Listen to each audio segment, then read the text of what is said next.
बाहर से झोपड़ी, अंदर से 50 एसी का ससुराल। राधिका चूल्हे पर खाना बना रही थी, तब अचानक उसे बहुत गर्मी लगने लगती है और वो अपनी माँ के पास आती है और कहती है, माँ, मुझसे अब और नहीं होगा, मैं मर जाऊंगी इस गर्मी में। मैं आज खाना नहीं बना पाऊंगी, मुझे बहुत गर्मी लग रही है और इस चूल्हे के पास बैठकर तो ऐसा लगता है जैसे किसी ने मुझे जलती हुई आग में झोंक दिया हो। देखो ना माँ, मेरा चेहरा कैसे लाल हो गया है, आंखों के सामने अंधेरा छा रहा है और मुझे चक्कर आ रहे हैं। हे भगवान, इस लड़की का क्या करूं मैं? पूरी दुनिया की गर्मी क्या अकेले इसी को लगती है? हम सब भी तो इस घर में रह रहे हैं ना। तेरी भाभी को देख, वो कभी उफ तक नहीं करती और एक तू है, सरासी धूप क्या निकली, नखरे शुरू कर देती है। माँ जी, आप राधिका पर इतना गुस्सा क्यों हो रही हैं? आपको तो पता है कि हर साल राधिका को ऐसे ही गर्मी लगती है। इसे आप नदी पर भेज दीजिए, वहीं जाकर इसे ठंडक मिलेगी। अच्छा ठीक है, तू ये गंदे कपड़ों की पोटली उठा और नदी पर चली जा, वहाँ बहते पानी में कपड़े धोकर ले आ। यह सुनकर राधिका खुश हो जाती है। वो जल्दी से गंदी कपड़ों का ढेर एक चादर में बांधती है और उसे सिर पर रखकर बाहर निकलती है। रास्ते में उसे उसकी सहेली पिंकी और कुछ दूसरी लड़कियां मिल जाती हैं। राधिका उन्हें देखकर कहती है, पिंकी, कहाँ जा रही है? कहाँ जाऊंगी राधिका, घर में तो उबल रहे हैं हम।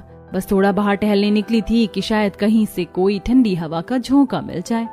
चल मेरे साथ नदी पर चल, मैं कपड़े धोने जा रही हूँ, वहाँ पानी में पैर डालकर बैठेंगे, बहुत मजा आएगा। हाँ यार, तूने बहुत सही बात कही, चलो सब नदी पर चलते हैं। वैसे भी नदी के आसपास बहुत ठंडक है, गांव में उससे ठंडी जगह और कहीं नहीं मिलेगी।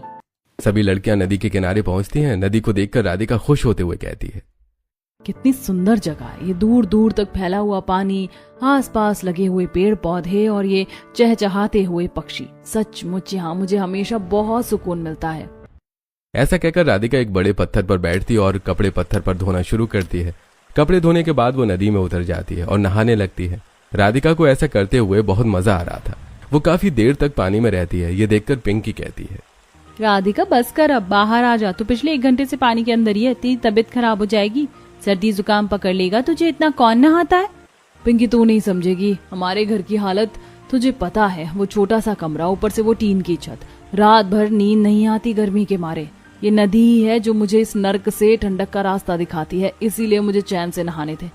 टोक मत मुझे कुछ नहीं होगा। हे भगवान, पता नहीं तुझे इतनी गर्मी लगती है, तेरा बस चले तो तू अपना बिस्तर यहीं नदी के बीचों बीच लगा ले। काफी देर बाद राधिका घर वापस आती है। तब राधिका की माँ कहती है, चल बेटा, हाथ मुंह धो ले, खाना लग गया, सबको भूख लगी होगी, तू भी खाना खा ले।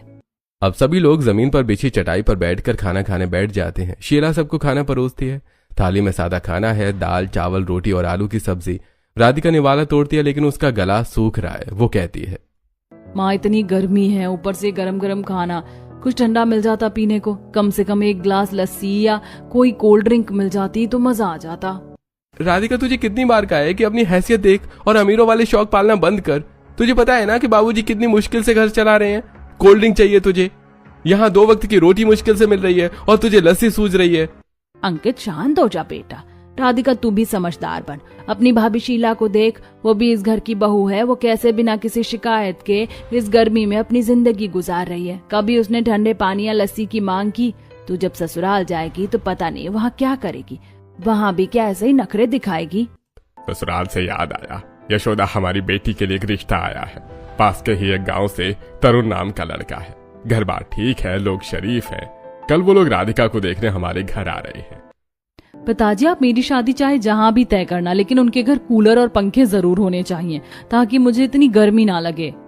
राधिका बेटा, तुझे तो पता है कि हम गरीब हैं और हम गरीबों के यहाँ कोई अमीर रिश्ता कैसे आ सकता है। मैं इस बारे में कुछ नहीं कह सकता कि उनके यहाँ कूलर और पंखे हैं या नहीं है। हाँ, लेकिन वो लोग हमारी तरह शरीफ और इज्जतदार जरूर हैं और हमारे लिए यही काफी है। अपने पिताजी की बात सुनकर राधिका चुप हो जाती है और मन ही मन सोचती है, भगवान करे उनके घर में कम से कम 1 कूलर तो हो, वरना मैं तो वहाँ भी नहीं टिक पाऊंगी। अगले दिन तरुण के घर वाले राधिका को देखने आते हैं।